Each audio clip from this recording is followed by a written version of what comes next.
Olá, amados irmãos, Dayal, mais uma vez, vamos dar sequência no que estava falando. Eu parei onde eu falei sobre a questão da aliança dos pés da estátua, que seria o ferro misturado com barro, assim também como no quarto animal, que era o animal do ferro, que destruía com dentes de ferro, né? Animal representando o Império Romano, Império de Ferro. Bom, e aí, amados irmãos, só fazendo um comentário aqui que tudo que falo é baseado no que vi, li, pesquisei. Não tenho um artigo pronto para poder estar enviando link de pesquisa para os irmãos, como também não busco mérito sobre esse trabalho de modo algum. E também a minha intenção é levar conhecimento aos irmãos que estão dormindo, que não têm esse acesso a esse tipo de conteúdo, que não desperta para isso. Vou chegar num vídeo sobre isso. E vou continuar. Não tenho artigo pronto, não faço nenhum relatório daquilo que eu vou falar, eu falo o que está na cabeça, por isso falo algumas palavras erradas, cometo alguns equívocos na fala, mas não corrijo não, eu deixo discorrer naturalmente, porque eu acho que deve ser assim, franco e aberto. Vocês devem conhecer a pessoa por trás da voz da maneira natural, seja o que eu falar errado, eu vou deixar aqui. Se for uma coisa grave, é lógico que eu vou me retratar, mas nunca vou cortar o vídeo, o áudio aí, vou cortar e vou fazer uma edição, não. Deixo naturalmente para que os irmãos entendam de uma maneira natural, como se fosse um bate-papo bem informal mesmo, tá bom? Então, dando sequência a essa aliança. Eu até cortei por isso, porque essa parte é um pouco mais extensa. Porque passado o período dos animais, nós chegamos no Império Romano. E esse foi o mais longo e duradouro, né? Como está durando até hoje. Porém, essa liga, ela abre dois caminhos, né?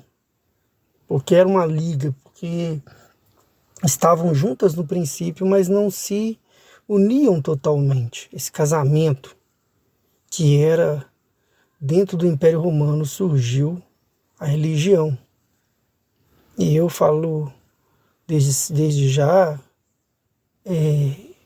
que nos vídeos anteriores mencionei, mas para quem está ouvindo este aqui a primeira vez, que preste atenção, eu sempre estou voltando, a questão é poder financeiro, dinheiro, ouro e poder de mando, governo, política, reinado, né? Só lembrar dos filhos de Alcaf, né? Existia Al-Hudá, que foi lhe dada a coroa, foi poder de mando, né? E tinha também Levi, que foi lhe dado o poder religioso. Assim também aconteceu dentro do Império Romano, quando ele dá autoridade para a igreja agir. Então ali nós vemos então essa aliança, esse casamento entre o poder César e a coroa. E tudo fica bem patente, fica bem claro, né? Fica bem explícito até Constantino, porque a priori, por ter uma religião na maioria do território romano de poli, então ele é politeísta, então esse regime de poli criava umas variáveis, mas quando vem Constantino, não, ele une tudo a uma só religião, né? Uma só religião. E esse dogma religioso começa a ser escrito, então ali houve então um caminho a seguir do poder religioso e um caminho a seguir do poder político. O poder político, o poder de governo, ele caiu, né? 530, não sei se foi Flávios, vou lembrar o nome aqui do César, último César, que caiu, mas o poder político já estava em declínio, né? O próprio Arusha fala que um governo dividido, né, ele não vai subsistir. É o que aconteceu com o Império Romano, que cada imperador subia ao trono através de assassinatos, né? O próprio Júlio César foi assassinado dentro do fórum, com mais de 22 facadas por quem sentava do lado dele, pelos próprios membros ali do conselho. Então, era assim que eram feitas as sucessões de império. O imperador tinha que morrer para alguém sentar no lugar dele. E se ele demorasse a morrer, eles assassinavam ele. Então, é o retrato da violência do Império Romano. Até entre eles mesmos. Cobra devorando cobras. Bom, mas caindo o poder político, poder governo, o cristianismo, que seria a religião do reino, estabelecida por Constantino, com a sua sede em Constantinopla, porque ele não tinha boa aceitação no princípio, mas ele não teve a rejeição que achou que ia ter, mas por ter marcado uma capital em Constantinopla, na Turquia, ele era um país poli também, próprio Shaul, né, que andou por aquelas bandas, ele é testemunha, né, do politeísmo da Turquia. Então, Constantino, então, leva o cristianismo, mas em Roma e no resto dos países do Império, aceitaram. É lógico que por força, porque o cristianismo sempre derramou sangue, porque é lógico. Tem o DNA romano, né? Como o próprio nome diz, Igreja Católica Apostólica Romana. Se traz o nome romano, traz violência, né? Então, chegou nos países com violência, é só pesquisar nos livros de história aí que nós vamos dizer muito sobre a Inquisição. É o famoso cala-boca. Mas eles não se contentaram somente com o poder religioso. Acabaram influenciando muitos países para que absorvesse também poder político, né? Poder. Foi assim durante muito tempo, não diretamente, mas indiretamente, onde enriqueceu muito a Igreja Católica. Enriqueceu muito a ponto de ter nos livros aí constando 1/3 das terras, né, eram da Igreja Católica em qualquer lugar. Até hoje, onde você anda, você vê uma capela, uma igreja, alguma coisa da Igreja Católica e cruzeiros, né, nas matas, demarcando território, desde a época dos jesuítas. Desde 1500, meu amigo. Então, você nota que esse parasita já está no sistema faz tempo, manipulando, ganhando, absorvendo, condenando, matando, enforcando. Mas, por que eu estou contando tudo isso? Por causa do ciclo do dinheiro, né? Que é o ciclo do poder de governo, de mando. É o ciclo do dinheiro que a gente conversou em outros vídeos anteriores. Para quem não viu, busca aí, que eu não vou entrar em detalhes. E esse ciclo do ouro, ele entra na estátua de Nebuchadnezzar, que é o famoso Nabucodonosor, né? Que na verdade não é Nabuco, né? Esse nome é adulterado. Na verdade, o nome dele homenageia dois seres que ele cultuava lá da Babilônia. Um deles é Nebo, né? Então vamos lá.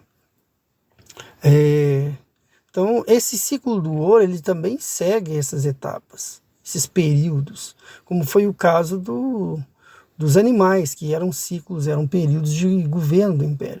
Também o ciclo do ouro ele foi tendo o seu período da cabeça de ouro, do peito e braços de prata, do ventre de cobre, né? As pernas de barro. Tinha um latão, tinha o barro misturado o barro misturado com ferro também. Então coincide com o período do romano, que é o ferro. Então, quando chega no período romano, aí você vê a desqualificação das moedas, né? Começou então a cair a questão das moedas de ouro, moeda de prata, já começou a sumir do mercado isso aí. Iniciando então o ciclo do barro, que no mercado financeiro, no meio financeiro, né, na estátua, esse barro já representa a escassez de matéria-prima, né? No princípio, então, começou com ouro e já parou no barro. Por quê? Porque desse período em diante foi a última loucura que os seres humanos fizeram para a aquisição desses minerais. Então você vê, a partir da queda do Império Romano, de 1500, uma busca assustadora, avassaladora por ouro. O que fez com que os portugueses chegassem aqui no Brasil, porque você vai me falar que essas caravanas sustentadas aí por bolsistas ou por governos, era para especiarias? Você está zombando do meu conhecimento? Como diz aqui em Minas, você está rindo do meu cabelo? É lógico que não, gente. Não seja inocente de acreditar nesse conteúdo, não, nesse contexto, não. Toda a busca que os homens colocavam as suas caravelas ao mar é em busca de ouro, de riqueza, né, de especiarias. Na busca de especiarias, aí procurou novas rotas comerciais. Para, rapaz. Estava explorando ouro. O único objetivo de rumar ao desconhecido com 30 ou menos por cento de chance de voltar vivo era ouro, era riqueza. E os portugueses chegaram aqui no Brasil e gostaram do ouro.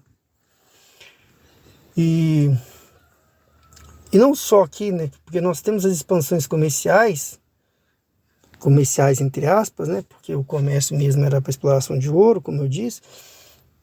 Então foi uma loucura. França pro lado da África, Portugal pro lado da África, pro lado do Brasil aqui. Os espanhóis aqui na América do Sul inteira, né? Aquela doideira toda, os Estados Unidos colonizado pelos britânicos, e os britânicos coloriram 1/3 do mundo. Pode olhar nos livros aí, geografia, história, sei lá.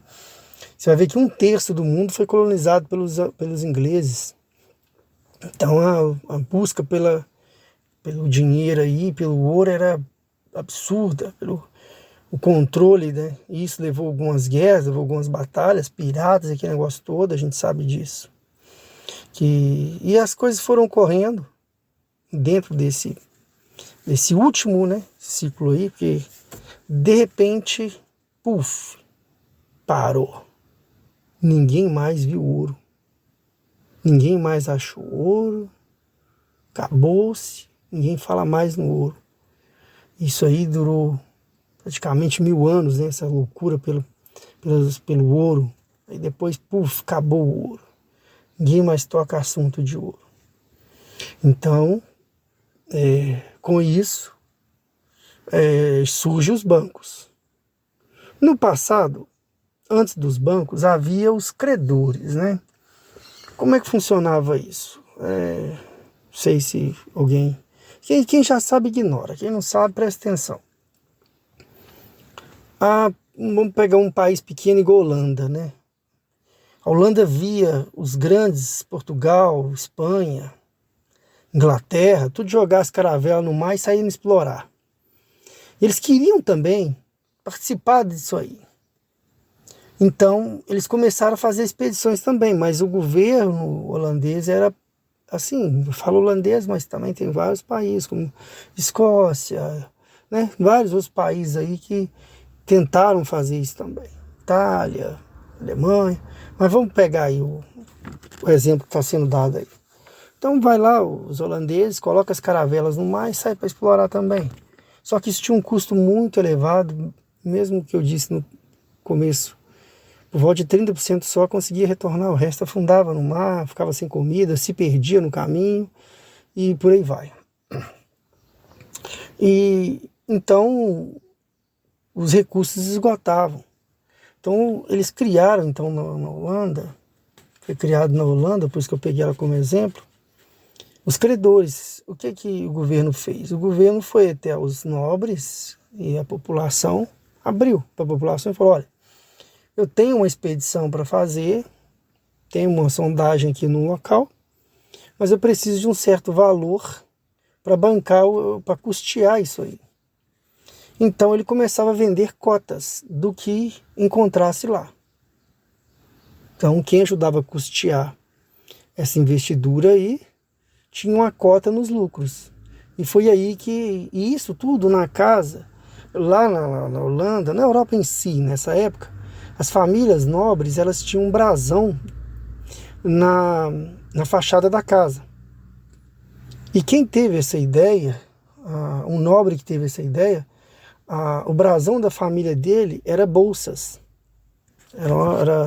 Era bolsas que era o brasão. Então, eles começaram a fazer as reuniões lá para custear essa primeira expedição e de mais outras que fizeram, aliás, de todas as outras que fizeram, para que o governo não gastasse do seu cofre, e sim o próprio povo financiasse o custo dessas expedições. Então, foi aí que surgiu a Bolsa de Valor. Né? Cada um tinha sua cota, a cota era registrada e autenticada, e assim que descobria o certo valor lá, aquele cidadão recebia sua cota, tanto ele recebia em ouro, como ele poderia utilizar parte para comprar mais ações, ter mais cota na próxima investidura e em próximo negócio, assim ia. E assim passou então a Bolsa de Valores do mundo, né? E os banqueiros? Pois é, o banco ele surge então a priori com o pretexto de guardar o dinheiro da pessoa lá, porque havia, né, o ouro, e o ouro era pesado para se transportar, né? Então vamos supor que você fosse comprar, aí você tivesse muito ouro e fosse comprar uma propriedade enorme, então precisasse de bastante ouro para conseguir adquiri-la. E então para você transportar para uma distância muito longa, corria o risco dos ladrões, dos salteadores te pegar. Também até cavalos morriam no caminho de ficar carregando peso, então tinha esse transtorno. Então o banco começou então a fazer uma carta e dava essa carta para você, para que você chegasse até o próximo banco lá onde você está indo e sacar o valor lá, como se fosse um cheque, né? Então, para evitar de você, e se essa carta se perdesse pelo caminho, como só você poderia retirar, a pessoa não conseguia sacar o valor. Então os bancos começaram, lógico, cobrando um valor sobre isso aí. Mas o salto mesmo dos bancos vieram após os Estados Unidos dar o golpe.